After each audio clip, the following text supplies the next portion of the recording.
you can do! You had to ask.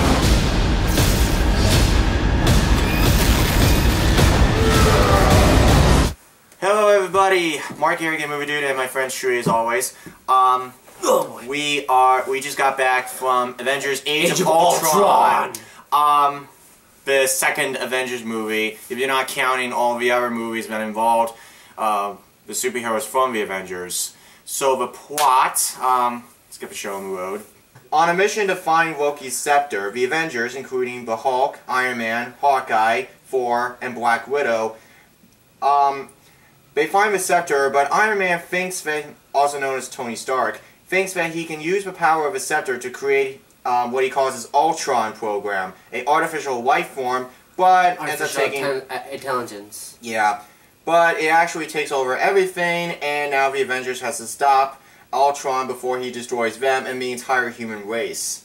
But Ultron basically claims that he can, you know, clean up the entire world, but is also trying to destroy it at the same time. Yeah. And before we go anywhere, I just want to say Ultron has a very interesting personality. That was awesome. I gotta admit, good villain. Yeah, decent villain. I mean, he has a sort of touch of class in him, sort of a like he knows what he's talking about. He's above everything.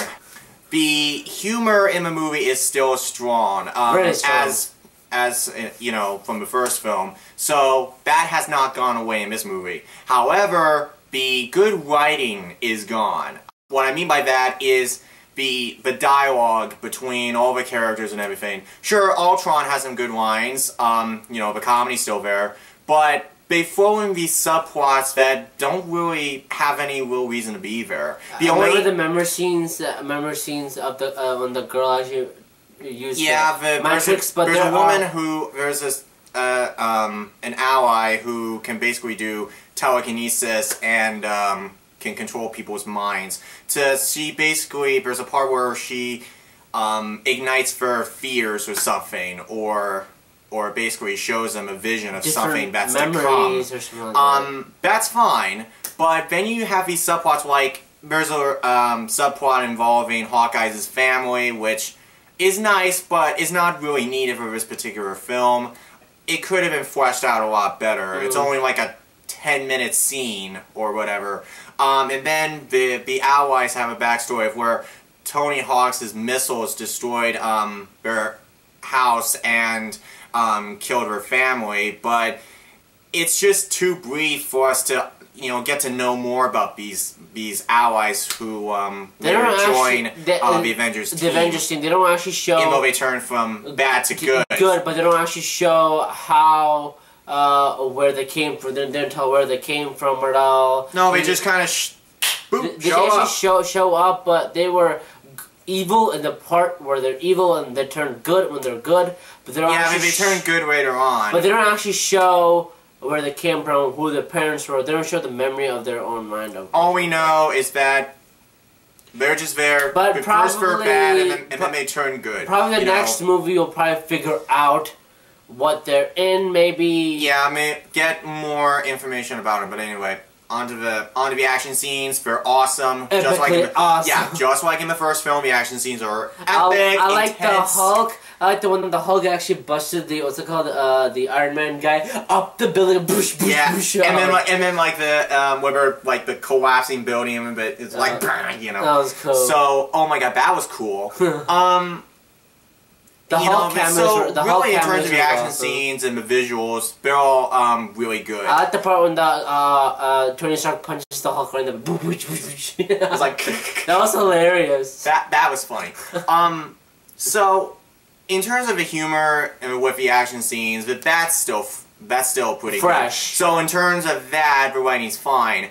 When the writing doesn't work, the writers they feel like the additional dialogue and stuff, it's either boring, not necessary, or, like I mentioned earlier, the subplots, they're just kind of, they don't go anywhere. And when they do introduce other characters, they're utilized. We just know names, and even then, we sort of forget about them later on. So the writers could have fleshed out those characters. But the original characters in the movie, we already know who they are. We know the power they have. We already know their backstories and everything, how they became heroes and stuff like that. But we don't know the new characters that became for a new Avengers. The girl with the mind control, the guy, fast guy. We don't know. The guy who kind of looks like.